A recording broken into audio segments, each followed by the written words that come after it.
السلام علیکم۔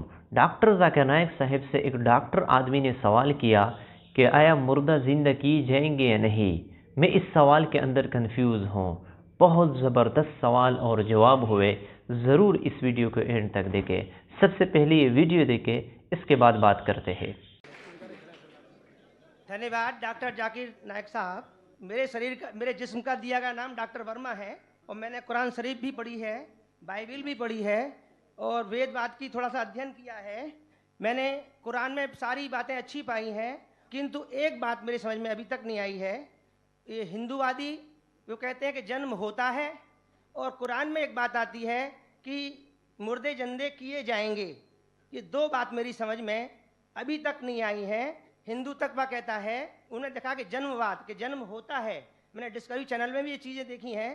اور دوسرا کہ آخر میں قرآن میں کہ مردے زندے کیے جائیں گے۔ میں نے اس بات کو بہت سے پوچھا ہے، کنتو میرے کا اس بات کا کلیئرفیکیشن کوئی بھی مذہب، ایک تو جنم وادی، دوسرا جو جنم نہیں مانتا یعنی مردوں کو زندہ کرتا ہے، سمجھا نہیں پایا۔ میں آپ سے پرارتھنا کرتا ہوں کہ اس بات کو قرآن کے مادھیم سے اور آپ کے مادھیم سے میں سمجھنے کے لیے آپ سے گزارش کر رہا ہوں۔ دھنیہ واد۔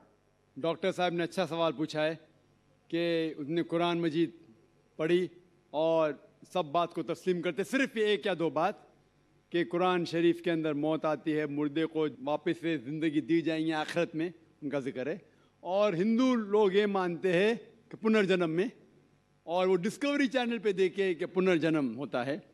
اگر آپ دیکھیں گے سب سے اونچی کتاب ہندو مذہب میں وید، اگر آپ پڑھیں گے پنر کی معنی کیا، پنر سنسکرت میں مطلب نیکسٹ، اگین، واپس سے، اور ایک، پنر کے معنی نیکسٹ، تو پنرجنم مطلب نیکسٹ زندگی، اور ایک زندگی۔ اگر آپ قرآن شریف پڑھیں گے کئی آیتیں ہیں کہ اللہ سبحانہ و تعالیٰ نے آپ کو زندگی دی، پہلے آپ تھے نہیں، پھر زندگی دی، اس دھرتی پہ آئے، پھر آپ کو موت دیں گے، پھر آخرت میں اٹھایا جائے گا۔ آپ جو کر رہے مردوں کو جان دی جائیں گے آخرت میں، یہ ہم مانتے ہیں کہ ایک بار ہم اس دھرتی پہ آتے، نیکسٹ لائف از آخرت۔ اسی طریقے سے وید میں بھی ذکر ہے اباؤٹ پنرجنم، نیکسٹ لائف، سیم ہو بہو جس طریقے سے قرآن میں لکھا ہوا ہے۔ لیکن عام ہندو مذہب کے جو گرو ہے، سوامی ہیں، ان لوگ جب یہ جاننے لگے، ایک ان کو کٹھنائی پیش آئی، وہ دیکھنے لگے کہ کئی انسان جب پیدا ہوتے ہیں with congenital defects, heart problem, heart defects, limb problem, کوئی امیر پیدا ہوتا ہے، کوئی غریب پیدا ہوتا ہے، تو بھگوان ہی کیناٹ بی انجسٹ، بھگوان انجسٹ نہیں ہو سکتا ہے کہ کوئی انسان کو ہیلدی پیدا کرتا ہے صحت کے ساتھ، کوئی انسان کو کنجنائٹل دل کی بیماری سے پیدا کرتا ہے، کوئی انسان کو امیر گھر میں پیدا کرتا ہے، کوئی انسان کو غریب گھر میں، تو بھگوان انجسٹ نہیں ہو سکتا ہے، نا انصاف نہیں ہو سکتا۔ تو یہ جو سوامی لوگ ہیں، ان لوگ نے ایک نئی چیز نکالی، سمسکارا، ہندو مذہب میں کہتے سمسکارا، جو انگلش میں کہتے ہیں cycle of birth and rebirth, transmigration of soul, انگریزی میں کہتے ٹرانس مائگریشن آف سول، کیونکہ آپ ڈاکٹر ہیں آپ جانتے ہوں گے، ٹرانس مائگریشن آف سول انگریزی میں کہتے، سنسکرت میں کہتے سمسکارا، birth death, birth death, birth death. کہیں بھی وید میں نہیں لکھا ہوا ہے کہ birth death, birth death, birth death, کہیں بھی وید میں نہیں لکھا ہے۔ چیلنج ہے میرا، یہ ان لوگ کو ملتا ہے بھگوت گیتا کے شلوک سے۔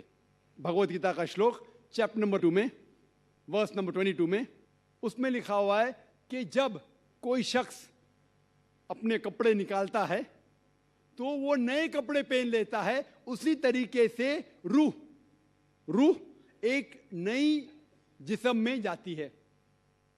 اور یہ بھدیانکر اپنشد میں بھی اس کا ذکر ہے، آپ پڑھیں گے کہ when a caterpillar climbs up the grass of blade, he jumps to a new grass. Same way the soul takes a new body. جس طریقے سے کیٹرپلر گھاس کے اوپر چڑھتا ہے اور دوسرے گھاس پہ جاتا ہے، اسی طریقے سے روح ایک نئی باڈی کے اندر جاتا ہے۔ تو اس شلوک کے بنیاد پر ان لوگ نے ایک فلسفی پیدا کی، سمسکارا، کہ انسان جو کرم کے بیس کے اوپر، کرم اور دھرم کی فلسفی،